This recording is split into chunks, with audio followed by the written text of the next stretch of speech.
We're near the end of our trip, so it's time to go shopping. We're starting near Tokyo Station. Just south of it, the International Forum. And the Oedo Antique Market. When we visited the market 2 weeks ago, we were hooked. There are so many nice things that we would love to take back to Canada. To be honest, we're overwhelmed. We want it all. But many items are too fragile, heavy, or awkward to bring back on a plane. Vintage kimonos are tempting, but we already purchased several at Kyoto's Tenjin-san flea market.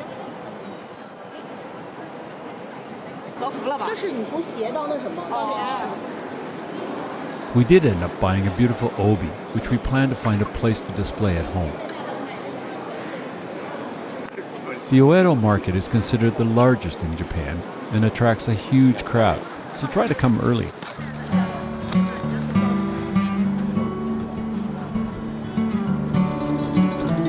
Looks like Lori found something. Could be the perfect size for souvenirs. This one's a face and that one's a cat. That one's an animal. Okay. Tables are usually organized around themes or types of objects.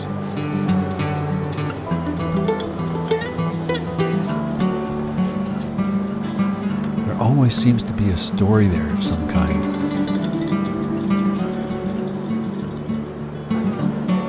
Vendors are so friendly and often dedicated to just one or two types of items. Things like traditional woven fabrics, pottery, ceramics, lacquerware, drinking vessels, glassware, and of course jewelry. With literally dozens of jewelry tables.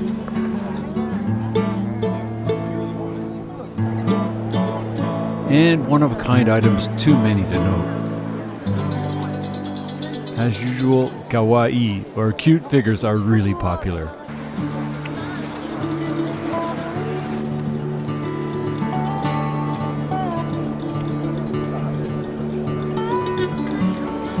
You can bargain with vendors if you want, as long as you're in the ballpark. Oh, I seem to have lost Lori again. She keeps on wandering off.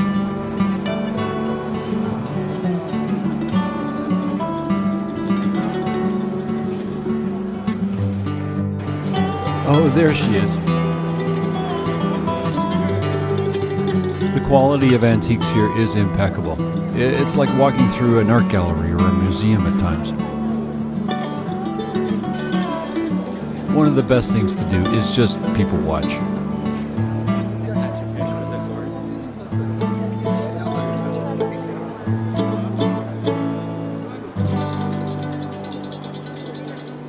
I love this blue-green vase in the middle here, so I'll bring it home. The market also features craftspeople who rework antiques.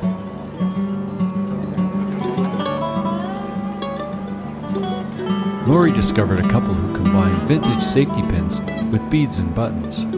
Toronto. No, I'm gonna get this. She's bought several of these lovely pins.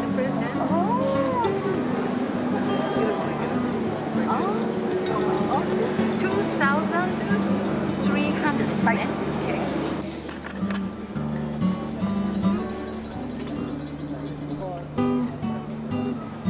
I could spend all day here discovering fascinating things. If you're planning a visit to the Oedo market, check their webpage as they sometimes set up at Yoshigo Park. Now that we've found some wonderful things to take home, we're going up to Ikebukuro district.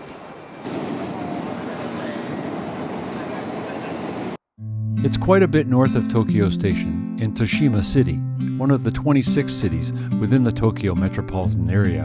And though Ikebukuro is a shopping and entertainment destination, we're going to check out some of its architectural treasures.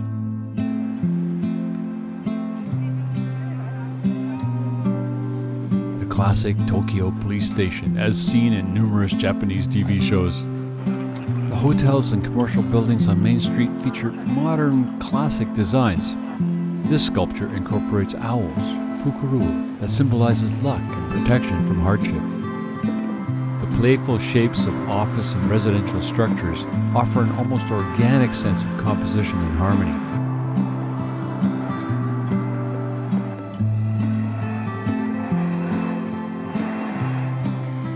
And there are treasures tucked down many of the side streets too.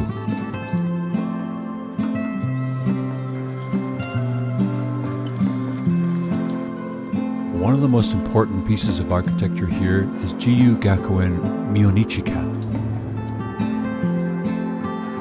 It was created by architects Frank Lloyd Wright and Arata Endo in 1921 and originally designed as a girls' school. Built of wood and plaster, it was created on a child's scale.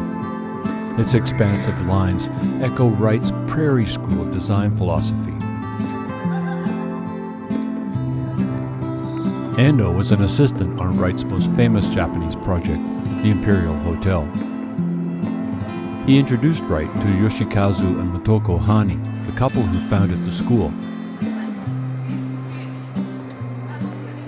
Wright sympathized with the couple's Christian goals and agreed to take on the project. He and Endo collaborated so closely that they both signed off on the designs, a first for Wright. Endo later went on to design the school's auditorium across the street. The entire group of buildings with their warm stucco, gray-green roof and paintwork, and angled lantern columns harmonize perfectly in the Japanese aesthetic. The campus moved to a bigger location in the 1930s, leaving the complex for staff and faculty use. After a long dispute to repair the aging buildings, the government took it over in 1997 and designated Jiyu Gakuen as a national cultural asset. It's now used for occasional educational and cultural activities, but mostly for weddings and special events. Ikebukuro is built on the area originally called Sugamo, which means pond bag, as there used to be many small lakes here. Tiny shrines are tucked away in many of these neighborhoods. This is called Inarisha, dedicated to worshipping the Inari Kami. Inari translates as reaping of rice, and worship of Inari implies household well-being and prosperity. And as we've learned already, the kitsune, the fox, is the protector of Inari.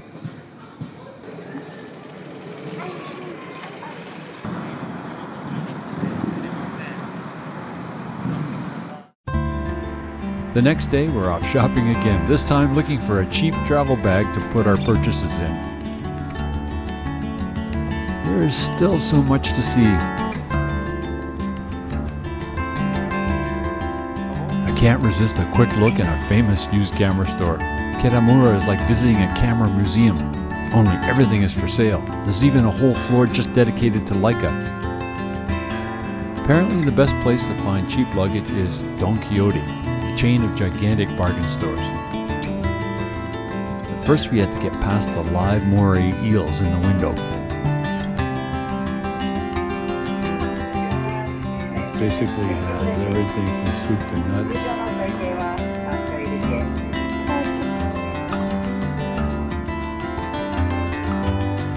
The luggage department had exactly what we needed.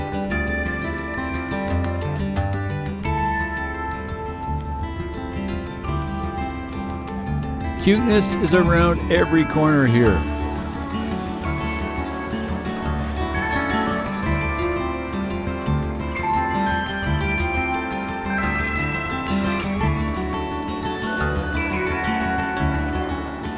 This super cute little pop-up store featured exquisite handmade animal figures. Their Maneki Neko beckoning good luck cats were exceptional and just a bit too big for our backpacks.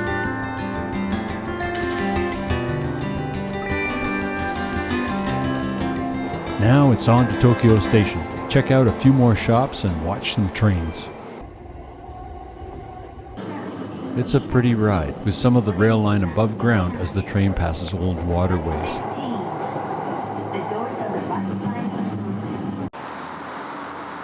There's a nice walk along the underside of the elevated railway, where there are loads of coffee shops that during the business week overflow with workers.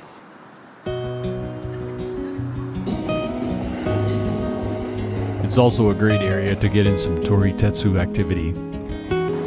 Taking pictures of trains has become a new passion for us.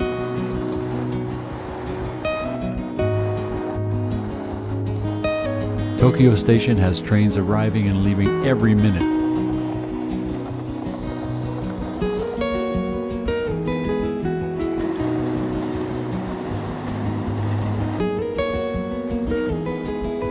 And when you see the old station with the new station in behind it, the scale is impressive.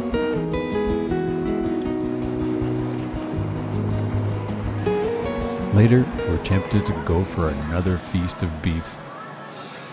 You got there, Lori. But we resist and decide on a cheap and cheerful ramen instead. Oh, look at that. Oh, nice looking egg. She's got her bib on. She's got her beer. She's got her very fast food ramen. Came in like 30 seconds after we ordered it. Dumplings. We're having a very modest meal tonight. The next day, our last day in Japan, and for the first time on our trip, the weather is not cooperating.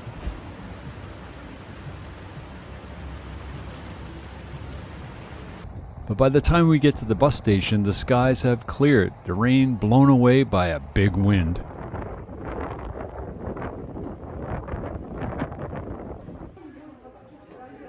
Near the bus terminal, we treat ourselves with an early lunch. Here we are for our last lunch at the station. Cold buckwheat noodles with all the toppings.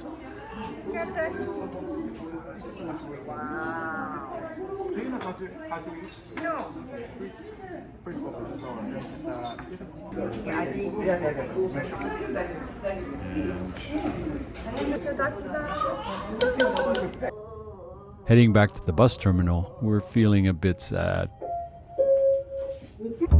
Saying goodbye to Tokyo and all of our incredible experiences in Japan is hard.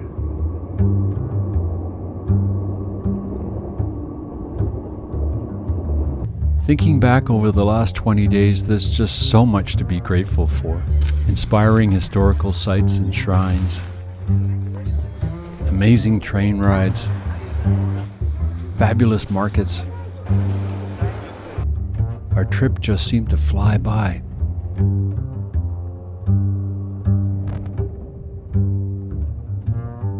Side trips to Kyoto and Mie were very special.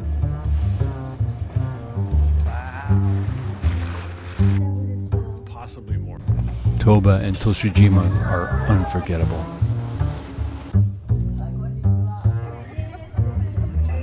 And Tokyo is a world all of its own.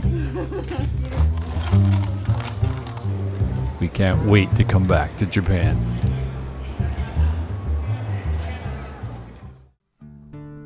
Up next on Turn Left Here, we jet down to the British Virgin Islands. Hook up with some old friends from Canada. Do some fantastic blue water sailing and island hopping, plus snorkel in the crystal clear Caribbean. If you like this video, please give us a thumbs up and be sure to subscribe to get all our latest episodes. Thanks for watching and see you in the BVIs.